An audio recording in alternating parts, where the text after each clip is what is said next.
आज हम गंगा किनारे आए और हमें सौभाग्य से वो मेरे ही राज्य से है और मैं उनको देखकर इतनी खुश हो गई, इतनी प्रफुल्लित हो गई। और एक बाबा से पूछा कि भैया क्या इनके साथ फ़ोटो खिंचा सकती हूँ? तो बाबा ने कहा हाँ हाँ फ़ोटो खिंचाओ। मैं माता जी से हरिओम कहती हूँ। माता जी आप अपना ज़रा परिचय देंगी? ओम नमो नारायण, जय श्री महाकाल। मेरा नाम है पवित्रा नंदगिरी। मैं किन्नर अखाड़े से पीठाधीश्वर हूँ और मेरा पीठ उज्जैन पीठ से मैं यहाँ पर आई हूँ। और यहाँ आने का मेरा एक बहुत अच्छा रीज़न है, बहुत अच्छा एक हेतु है, क्योंकि मैं यहाँ पे काम करने हेतु आई हूँ। क्योंकि हमारा किन्नर अखाड़ा भी यहाँ पे चालू होगा, हमारे भी लोग यहाँ पर आएंगे, हमारी भी पेशवाई यहाँ पर होगी। तो मैं कुछ दिनों पहले इसलिए आई हूँ कि मैं यहाँ पे हमारे किन्नर अखाड़े की सुख सुविधा और कैसे काम होगा, कैसे होगा, ये सारा व्यवस्था देखने आई हूँ।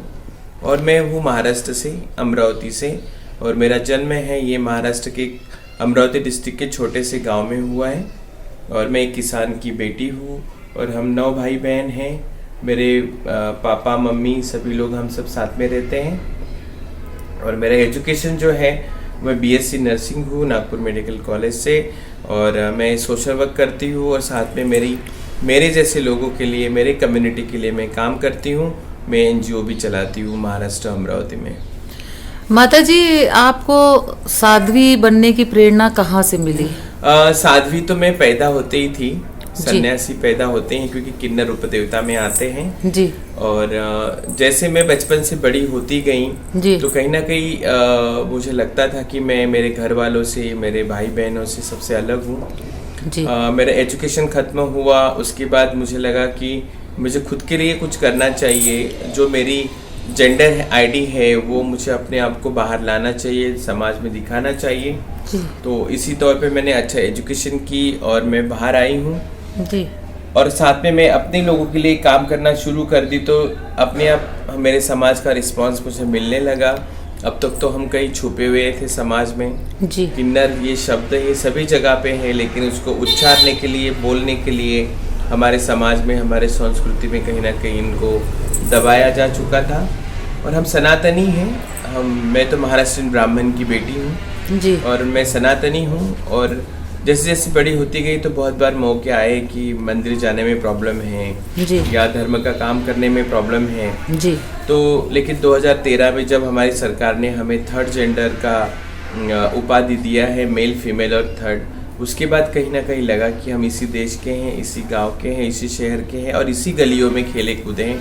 अब तक ये फील होता था, ये दिमाग में चलता था कि हम लोग तो यहाँ के हैं ही नहीं, पता नहीं हमको सब इस नज़र से देखते हैं, इतना भेदभाव हमारे लिए करते हैं समाज के लोग, चाहे वो घर वाले हो या बाहर वाले हो, सभी हमें एक नज़र से देखते थे कि हम बहुत बड़े पापी हैं जी। इसकी वजह से हम बहुत दुखी रहते थे जी। लेकिन हमारा जो कॉन्फिडेंस था, हमारी जो ताकत थी, वो हमने कभी कमज़ोर होने नहीं दिया अपने आप को, और हम आगे बढ़ते गए और ऐसे मुकाम पे आप पहुँचे कि आज हज़ारों लाखों पूरे देश के लोग हमें जानते हैं, हमारे पैर छूते हैं, हमसे आशीर्वाद लेते हैं। आज कहीं ना कहीं हमें लगता है कि हम यहीं के हैं। पहले ऐसा फील होता था, ऐसा महसूस होता था कि जो भी हमें देखता था या हमसे बात करता था तो हमें लगता था हम कोई बाहर देश से आए हैं जी जी जी जी। एलियन, कोई एलियन बोल देता था, कोई कुछ बोल देता था जी। लेकिन आज कहीं ना कहीं जिस सनातनी में हम हैं, जिस सनातन धर्म का झंडा हमने उठाया है और हम चल रहे हैं धर्म के साथ, आज लगता है कि हम भारतीय हैं और हम इसी देश के हैं। अच्छा माता जी, आपको नहीं लगता है कि पार्लियामेंट में भी जो है स्थान आप लोग को सीट्स कुछ रिजर्व होनी चाहिए, जैसे सब कुछ महिलाओं के लिए है, तो आपको ऐसा नहीं लगता कि पार्लियामेंट में भी जो है राज्यसभा या वो सारी चीज़ें अभी प्रोसेस में हैं? और हमारी सरकार ने बहुत सारी सुविधाएं भी हमें दी हैं, एजुकेशन दिया है, शेल्टर दिया है, नौकरी दी है जी। जिसके पास एजुकेशन है वो आगे बढ़ेगा, जिसको एजुकेशन नहीं है वो अपने छोटे काम करते रहेगा जी जी जी। और हमारे यहाँ ऐसा नहीं है कि हर कोई गलियों में जाके बधाई मांगते हैं, शादीशुदा लोगों के घर जाते हैं, बच्चे होते हैं वहाँ जाते हैं। लेकिन हम लोग आज बहुत खुश हैं कि सरकार ने हमारे लिए बहुत सुविधा दी है, जो जनरल पब्लिक को देते हैं, आम पब्लिक को देते हैं, वही सुविधा हमें मिलती है। अच्छा माता जी, अभी आपने जिक्र किया कि आप भी किसान की बेटी हैं। आज जो किसानों का दुर्दशा हो रही है, इसके बारे में आप क्या बोलना चाहेंगे? आपको कहीं ना कहीं दर्द है? दर्द है, और किसान होने के नाते, किसान की बेटी होने के नाते कहीं ना कहीं लगता है कि जितने भी मांगे हैं किसानों की वो सरकार ने पूरी करनी चाहिए। कि हमारे जो किसान हैं अपने बॉर्डर्स पे कहीं लोग अपना पूरा घर दार छोड़ के, अपने काम काज छोड़ के यहाँ पे बैठे हैं अपने न्याय के लिए, लेकिन हमारी सरकार उसके बारे में कुछ भी बात नहीं करती है। मुझे लगता है हमारी सरकार ने जल्द से जल्द ही उस पर निर्णय लेना चाहिए और हमारे किसानों को सुख समाधानी से अपने घर वापस जाने का मौका देना चाहिए। अच्छा माता जी, आपके मन में विचार नहीं आया कि आप इतनी ऊंची हस्ती हैं कि आप लोग वहाँ पे बॉर्डर पे जाएं, क्योंकि आपके जाने से जो बहुत प्रभाव पड़ेगा, क्योंकि आप लोग तो इतना तपस्या कर देते हैं, वहाँ का ऑरा भी अच्छा हो जाता है, तो आप लोगों ने विचार नहीं किया है? हमने तो बहुत बार सोचा है, बहुत सवाल करते हैं मीडिया वाले कि किसानों के हक में क्या बोलना चाहेगी, लेकिन जो निर्णय सरकार का है और जो निर्णय लेना चाहते हैं और जिस तरीके से किसान आज हमारे किसान भाई बहनें सब बॉर्डर पे हैं, उनकी मांगे जो है वो अभी तक पूरी नहीं हो रही हैं और हमारा जाना इतना वाजिब नहीं है जितना हमारे सरकार को उनके लिए अच्छा करना वो ज़रूरी है। मतलब आप चाहती है मीडिया से बचना, संसारिक लोगों से, आप बस नहीं, मीडिया से बचना तो नहीं चाहती हूँ। हाँ। लेकिन जिस धर्म के साथ हम काम कर रहे हैं, सनातनी हैं, और सबसे पहले तो हमारा धर्म ही है।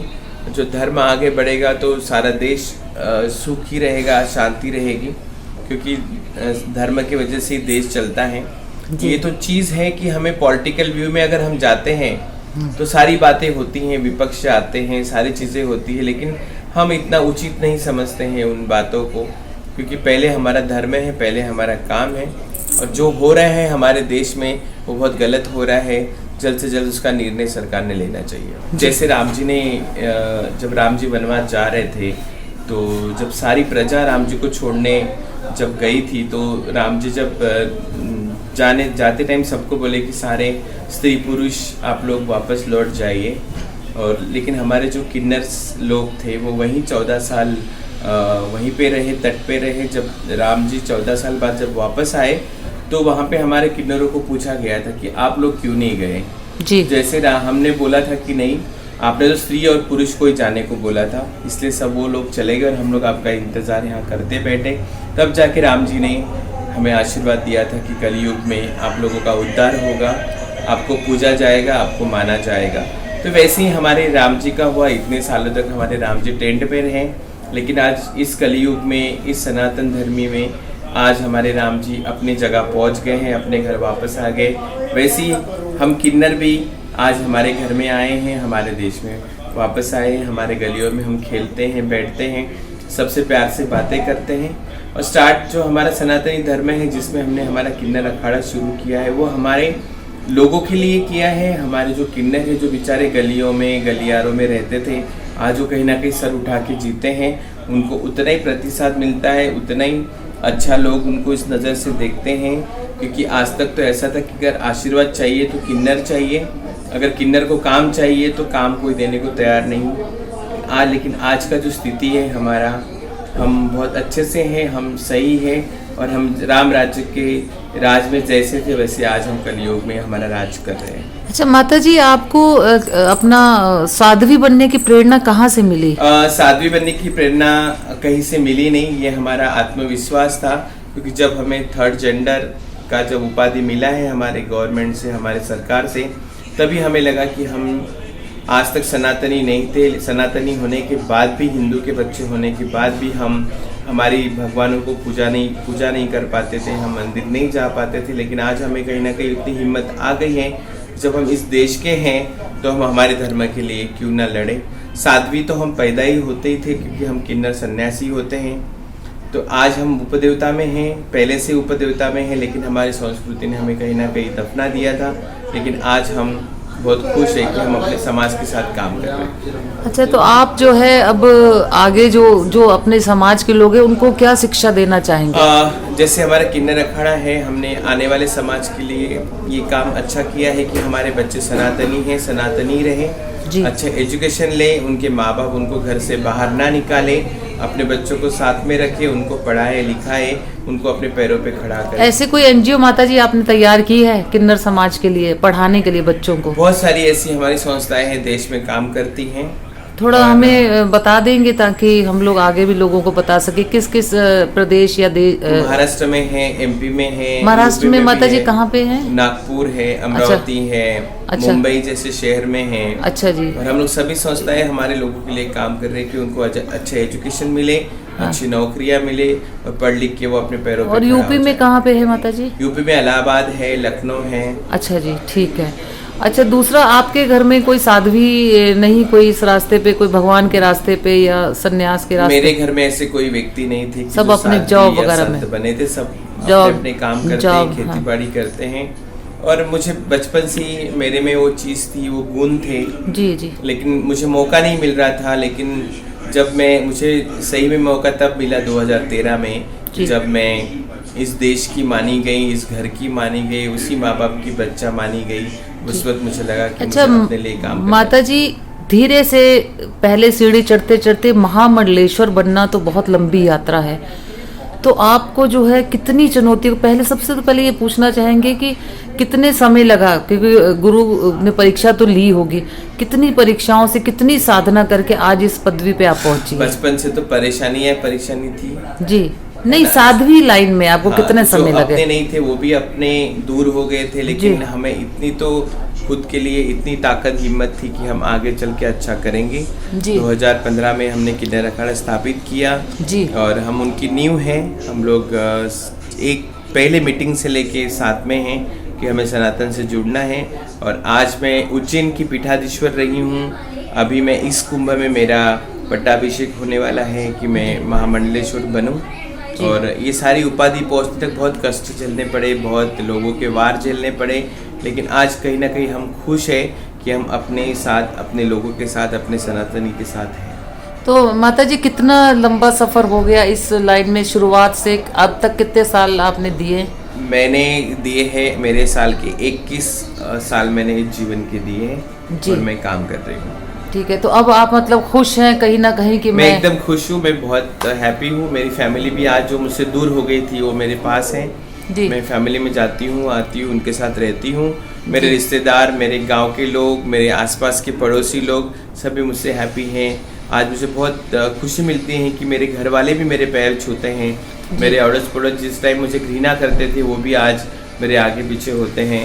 और मुझे बहुत सुखद आनंद होता है कि मैं आज कहीं ना कहीं अपने मुकाम पे हूँ। जी, तो आप मतलब सरकार को यही कहना चाहती हैं कि मतलब बड़े से बड़ी पोस्ट जो है हम लोगों को जो है दी जाए, क्योंकि तीसरा जेंडर उन्होंने मान ही लिया है। हाँ। हमारे लिए बहुत सारी सुविधा है, लेकिन हम उतने कैपेबल हमारे लोगों को कर रहे हैं कि आज कोई पायलट बने, कोई मिलिट्री में जाए, कोई डॉक्टर बने, कोई लेक्चरर बने, कोई सारी चीज़ें इंजीनियर बने। हम कोशिश कर रहे हैं हमारे बच्चों के साथ कि हमारे जो बच्चे हैं, आने वाली जनरेशन, वो पढ़े लिखे और बड़े बने। माता जी, अगर आपको किसी चुनाव लड़ने का मौका मिले तो क्या आप लड़ेंगी? मैं तो नहीं लड़ूंगी कभी।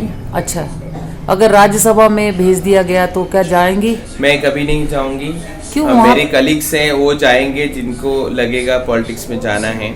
नहीं, आप आवाज बन सकती है ना। मैं आवाज बन सकती हूँ, लेकिन मैं उस एरिया में कभी जिंदगी में नहीं जाऊंगी। जहाँ बैठी हूँ, जिस धर्म के साथ हूँ, जो काम कर रही हूँ, उसमें मैं एक राज्यसभा या सांसद के से भी ज़्यादा खुश हूँ। जी, तो और कुछ अपना हमको संदेशा देना चाहेंगे? मैं यही संदेशा देना चाहता हूँ और सबको मैं शुभकामनाएं देना चाहती हूँ। हमारी जो जनरेशन है, हमारे जो किन्नर समाज के लोग हैं, उनको अच्छी नज़र से देखे, उनको अपना समझे, और उनके जो माँ बाप है हमारे किन्नर समाज के, उनको अपने घर से बाहर ना निकाले और अपने बाल बच्चों को अच्छे से पढ़ाए लिखाए और अपने पैरों पे खड़ा करें।